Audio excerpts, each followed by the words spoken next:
안녕하셨습니까? 행복한 인생의 이마 알베르토입니다. 탄핵으로 인한 조기 대선을 눈앞에 둔 상황 속에서 노령연금도 상속 가능하다는 사실을 알고 계신가요? 오늘은 국민연금공단에서 절대로 알려주지 않는 4가지 비밀에 대해 아주 쉽게 설명해 드리겠습니다.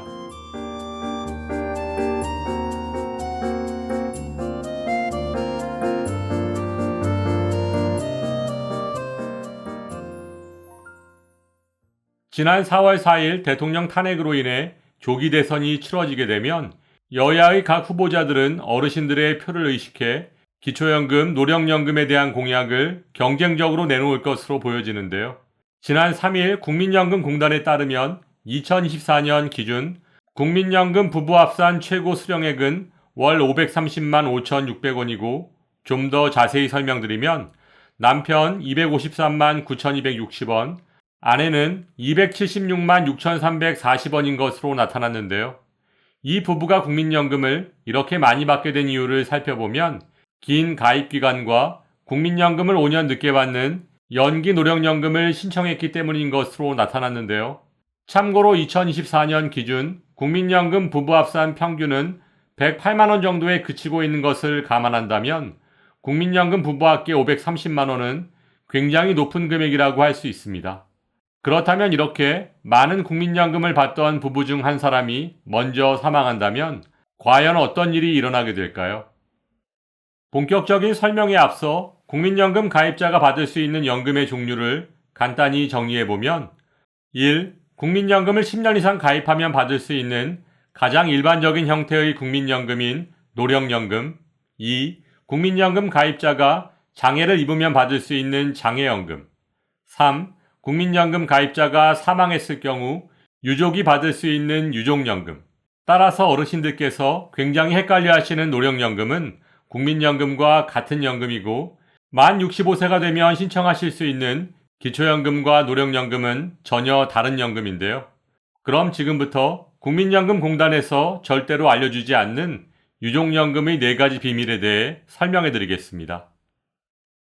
유족연금이 숨겨진 비밀 첫 번째는 국민연금공단에서는 노령연금, 장애연금, 유족연금을 절대로 중복 지급하지 않습니다. 쉽게 말해 배우자 사망 시 유족연금과 본인의 노령연금 중 한 가지를 선택하셔야 한다는 것인데요.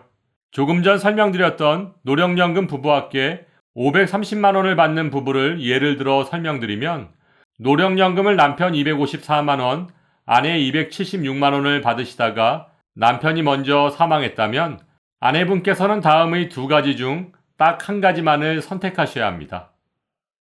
첫 번째, 남편의 유족연금을 포기한다. 남편의 유족연금은 254만원의 60%에 해당하는 152만 4천원이고 아내의 노령연금은 276만원인데 남편의 유족연금을 포기하시면 그래도 남편 유족연금의 30%에 해당하는 45만 7,200원을 추가로 받으실 수 있습니다. 그러면 총 321만 7,200원을 받으실 수 있습니다. 두 번째, 아내의 노령연금을 포기한다. 아내의 노령연금 276만원을 포기하고 남편의 유족연금 152만 4천원을 선택하면 아내분께서는 매달 152만 4천원을 받으실 수 있습니다. 그렇다면 아내분께서는 어느 쪽을 선택하셔야 될까요? 당연히 남편의 유족연금 152만 4천원을 포기하시고 본인의 노령연금 276만원을 선택하시겠죠. 따라서 그동안 열심히 납부했던 남편의 노령연금은 몇 번 받아보지도 못하고 거의 소멸될 수 있다는 것입니다. 노령연금을 조금이라도 더 받으려고 5년 연기연금까지 신청했었는데 너무 불합리하지 않나요? 유족연금의 숨겨진 비밀 두 번째는 직영연금과의 차별입니다. 먼저 국민연금의 유족연금은 가입기간에 따라 40에서 60%까지 차등 지급하지만 직영연금, 즉 공무원연금, 군인연금, 사학연금, 별정우체국연금의 유족연금은 무조건 60%를 지급하고 있습니다. 하지만 국민연금과 직영연금과의 차별은 여기서 그치지 않습니다. 조금 전 설명드렸던 것처럼 국민연금을 함께 가입한 부부는 배우자의 유족연금을 포기하면 유족연금의 30%를 받을 수 있지만 직영연금을 함께 가입한 부부는 배우자의 유족연금을 포기하더라도 유족연금의 50%를 받을 수 있습니다. 이렇게 20%나 차이가 나게 되는 거죠. 또한 본인은 국민연금을 가입하고 배우자가 직영연금을 가입한 경우, 즉 부부가 서로 다른 연금에 가입했을 경우엔 본인 노령연금은 물론 배우자 유족연금까지 모두 받을 수 있습니다. 하지만 국민연금공단에서는 국민연금과 직영연금은 체계가 완전히 다르기 때문에 중복 지급을 할 수밖에 없다고 밝히고 있지만 최근 국민연금의 추납, 임의가입, 임의 계속가입 신청자가 지속적으로 줄어들고 있는 것은 바로 이런 국민연금의 불합리한 구조 때문 아닐까요? 유족연금의 숨겨진 비밀 세 번째는 유족연금은 재혼하면 소멸됩니다. 만일 노령연금 100만 원을 받던 남편의 사망으로 인해 유족연금 60만 원을 받던 아내가 재혼한다면 그동안 받아왔던 유족연금은 소멸되는데요. 여기서 중요한 것은 중단과 소멸의 차이입니다. 만일 재혼 후 다시 이혼이나 사별로 인해 혼자가 되었을 경우 재혼으로 인해 유족연금이 중단되었던 것이라면 다시 받을 수 있겠지만 재혼을 하면 유족연금이 완전히 소멸되는 것이기 때문에 다시 받을 수 없다는 것입니다.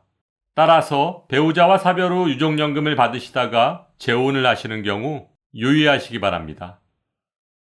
유족연금의 숨겨진 비밀 네 번째는 유족 범위의 제한입니다. 상속의 경우에는 지분율에 따라 배분되지만 유족연금은 최우선 순위자에게 몰아주는 차이가 있습니다. 유족연금의 순위를 설명드리면 1순위 배우자, 2순위 자녀, 3순위 부모, 4순위 손자녀, 5순위 조부모 순입니다. 따라서 유족연금은 1순위인 배우자에게 지급하는 경우가 가장 많을 텐데요. 만일 국민연금 가입자가 60대에 사망했는데 배우자가 없다면 어떻게 될까요? 물론 다음 순위가 유족연금을 받으면 되겠지만 2순위인 사망한 60대 가입자의 자녀는 25세가 넘었지만 미혼일 가능성이 높고 3순위인 부모는 생존해 계실 가능성이 희박합니다. 그러니 조부모는 말할 것도 없겠죠. 따라서 배우자가 없다면 유족연금을 받기가 그리 쉽지만은 않은 것입니다. 개인연금의 경우는 가입자가 사망 시 남은 연금을 지정한 누구에게나 지급이 가능한 것과 비교한다면 좀 불합리해 보이지 않나요?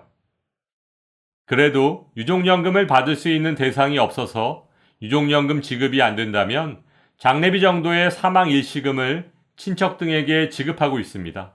여기서 사망 일시금은 기준 소득 월액의 4배 이내로 제한하고 있으므로 약 1,000만 원 정도까지는 받으실 수 있습니다.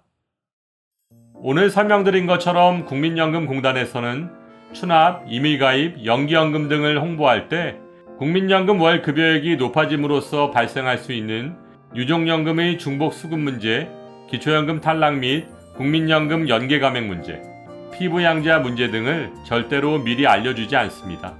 따라서 국민연금 수급 시기와 추납 등을 고려할 때 본인의 상황을 철저히 점검해 보시고 결정하시기 바라며 오늘도 알베르토가 어르신들의 행복한 인생 2막을 응원하겠습니다. 행복한 하루 되세요. 좋아요, 구독, 그리고 알림과 공유는 좋은 콘텐츠를 만드는 힘이 됩니다.